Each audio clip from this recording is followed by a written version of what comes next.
जय श्री कृष्णा।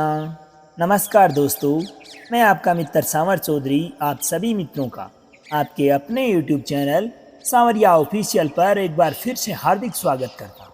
दोस्तों, हम वीडियोज की श्रृंखला में महाभारत के कुछ आदर्श पात्रों के जीवन चरित्र के बारे में जान रहे हैं।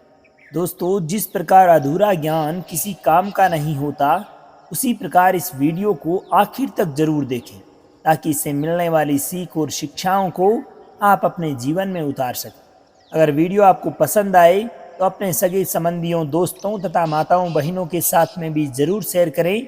और अगर आप इस चैनल पर आज पहली बार आए हैं तो चैनल को सब्सक्राइब कर घंटी का बटन जरूर ऑन करें ताकि इसी ज्ञान दर्शन से संबंधित आने वाले तमाम वीडियोज का नोटिफिकेशन आपको मिल सके। दोस्तों, आज के इस वीडियो में हम जानेंगे भगवान वेदव्यास जी के जीवन चरित्र के बारे में। तो चलिए शुरू करते हैं। भगवान वेदव्यास महर्षि पराशर के पुत्र थे। ये केवट राज की पोष्य पुत्री सत्यवती के गर्भ से जन्मे थे। व्यास जी एक अलौकिक शक्ति संपन्न महापुरुष थे। दोस्तों, ये एक महान कारक पुरुष थे। इन्होंने लोगों की धारणा शक्ति को क्षीण होते देख वेदों के ऋग्वेद, यजुर्वेद, सामवेद तथा अथर्ववेद ये 4 विभाग किए और एक एक संहिता अपने एक एक शिष्य को पढ़ा दी। एक एक संहिता की फिर अनेकों शाखाएं प्रशाखाएं हुई। इस प्रकार दोस्तों, इन्हीं के प्रयत्न से वैदिक वाङ्मय का बहुविधि विस्तार हुआ। दोस्तों, व्यास का शाब्दिक अर्थ ही विस्तार है, क्योंकि वेदों का विस्तार इन्हीं से हुआ है, इसलिए ये वेदव्यास के नाम से प्रसिद्ध हो गए। इनका जन्म एक द्वीप के अंदर हुआ था और इनका वर्ण श्याम था, इसीलिए लोग इन्हें कृष्ण द्वैपायन भी कहते थे। बद्री वन में रहने के कारण इनका एक नाम बद्रायण भी था। 18 पुराण एवं महाभारत की रचना इन्हीं के द्वारा हुई और संक्षेप में उपनिषदों का तत्व समझाने के लिए इन्होंने ब्रह्म सूत्रों का निर्माण किया, जिस पर भिन्न भिन्न आचार्यों ने भिन्न भिन्न भाष्यों की रचना कर अपना अपना अलग मत स्थापित किया। व्यास स्मृति के नाम से इनका रचा हुआ एक स्मृति ग्रंथ भी उपलब्ध हो जाता है। इस प्रकार भारतीय वाङ्मय एवं हिंदू संस्कृति पर व्यास जी का बहुत बड़ा ऋण है। दोस्तों, श्रुति स्तुति पुराणोत्तर सनातन धर्म के व्यास जी एक प्रधान व्याख्याता कहे जाते हैं। इनके उपकार से हिंदू जाति कदापि उपरीण नहीं हो सकती। जब तक हिंदू जाति और भारतीय संस्कृति का अस्तित्व जिंदा है, तब तक इतिहास में व्यास जी का नाम अमर रहेगा। ये जगत के एक महान पथ प्रदर्शक और शिक्षक कहे जाते हैं। इसी से इन्होंने जगत गुरु कहलाने का भी गौरव प्राप्त किया। गुरु पूर्णिमा के दिन, जो आषाढ़ माह के शुक्ल पक्ष की पूर्णिमा होती है, प्रत्येक आस्तिक हिंदू ग्रस्त इनकी पूजा करता है। इन्होंने ही भगवान श्री कृष्ण के उस अमर उपदेश को अपनी महाभारत संहिता में ग्रहित कर उसे संसार के सामने सुलभ बना दिया। महर्षि वेदव्यास त्रिकालदर्शी एवं इच्छागति हैं।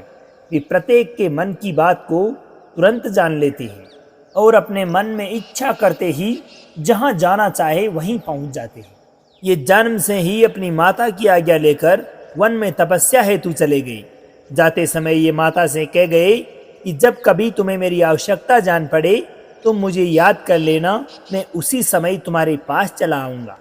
जब पांडव विदुर जी की बताई हुई युक्ति का अनुसरण करते हुए लाक्षा भवन से बचकर निकल भागे और एक चक्रा नगरी में जाकर रहने लगे, उन दिनों व्यास जी उनके पास उनसे मिलने के लिए आए और प्रसंगवश उन्होंने उन्हें द्रौपदी के पुनर्जन्म का वृतांत सुनाकर यह बतलाया कि ये कन्या तुम्ही लोगों के लिए पहले से ही निश्चित है। इस बात को सुनकर पांडवों को बड़ी प्रसन्नता हुई और उत्सुकता भी। वे द्रुपद कुमारी के स्वयंवर में सम्मिलित होने के लिए पंचाल नगरी की ओर चल पड़े। वहां जाकर जब अर्जुन ने स्वयंवर की शर्त पूरी करके द्रौपदी को जीत लिया और माता कुंती की आज्ञा से 5 भाइयों ने उनसे विवाह करना चाहा, तब राजा द्रुपद ने इस पर आपत्ति की। उसी समय व्यास जी वहां आकर पहुंचे और उन्होंने द्रुपद को द्रौपदी के पुनर्जन्म का वृतांत सुनाकर 5 भाइयों के साथ अपनी कन्या का विवाह करने के लिए राजी कर लिया। महाराज युधिष्ठिर ने जब इंद्रप्रस्थ में राजसूय यज्ञ किया उस समय भी वेदव्यास जी यज्ञ में सम्मिलित होने के लिए अपनी शिष्य मंडली के साथ पधारे। यज्ञ समाप्त होने पर वे विदा होने के लिए जैसे ही युधिष्ठिर के पास आए और बातों ही बातों में उन्होंने युधिष्ठिर को बतलाया कि आज से 13 वर्ष पश्चात क्षत्रियों का महासंहार होगा, जिसमें दुर्योधन के अपराध से तुम ही निमित्त बनोगे।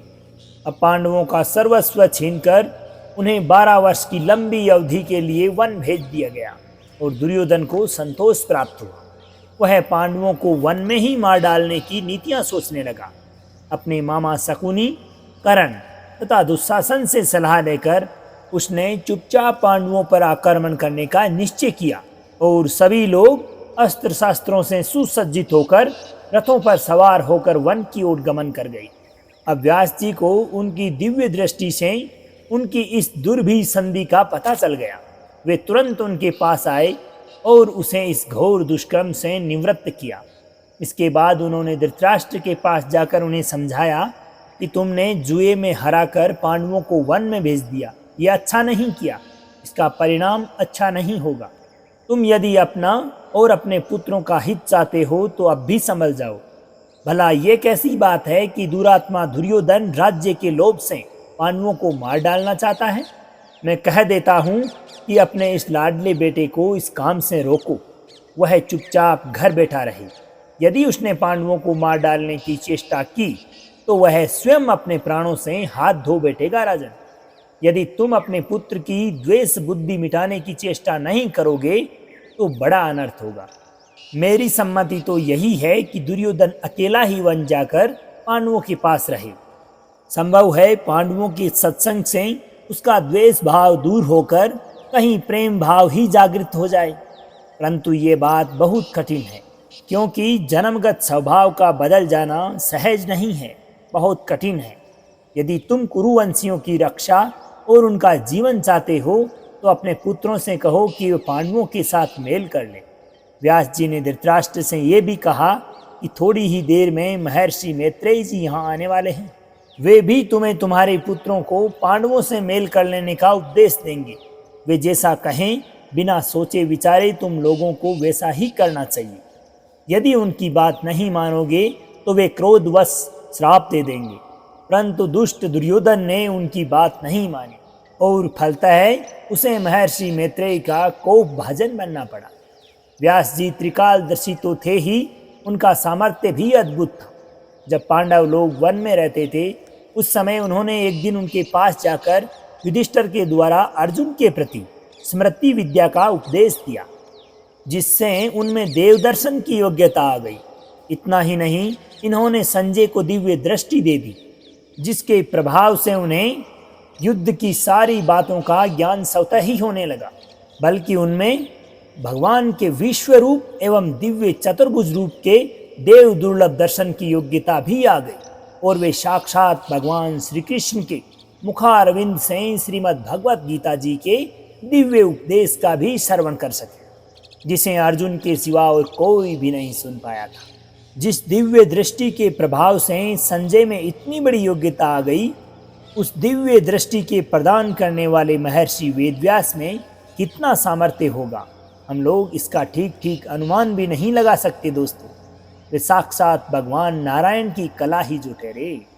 एक समय की बात है जब धृतराष्ट्र और गांधारी वन में रहते थे और महाराज युधिष्ठिर भी अपने परिवार के साथ उनसे मिलने के लिए गए हुए थे। व्यास जी वहाँ आए और ये देखकर कि धृतराष्ट्र और गांधारी का पुत्र शोक अभी तक दूर नहीं हुआ है और कुंती भी अपने पुत्रों के वियोग से दुखी हैं, उन्होंने धृतराष्ट्र से एक वर मांगने को कहा। अब राजा धृतराष्ट्र ने उनसे यह जानना चाहा कि महाभारत के युद्ध में उनके जिन कुटुंबियों और मित्रों का नाश हुआ है उनकी क्या गति हुई होगी। साथ ही उन्होंने व्यास जी से उन्हें एक बार के लिए दिखला देने की प्रार्थना की। व्यास जी ने उनकी प्रार्थना स्वीकार करते हुए गांधारी से कहा कि आज रात्रि में तुम सब लोग अपने मर्त बंधुओं को उसी प्रकार देखोगे जैसे कोई सोकर उठे हुए मनुष्य को देखे। अब सायंकाल नृत्य करते करके व्यास जी की आज्ञा से सब लोग गंगा तट पर एकत्रित हुए। अब व्यास जी ने गंगा जी के पवित्र जल में घुसकर पांडव एवं कौरव पक्ष के योद्धाओं को, जो युद्ध में मारे जा चुके थे, आवाज दी उसी समय जल में वैसा ही कोलाहल सुनाई दिया जैसा कौरवों तथा पांडवों की सेनाओं के एकत्र होने पर कुरुक्षेत्र के मैदान में सुन पड़ रहा था। इसके बाद पितामह भीष्म और द्रोण को आगे करके वे सब राजा और राजकुमार जिन्होंने युद्ध में वीरगति को प्राप्त किया था सहसा जल में से बाहर निकल आए। युद्ध के समय जिस वीर का जैसा वेश था, जैसी ध्वजा थी, जो वाहन थे, वे सब ज्यों के त्यों वहां दिखाई देने लगे। वे दिव्य वस्त्र और दिव्य मालाएं धारण किए हुए थे।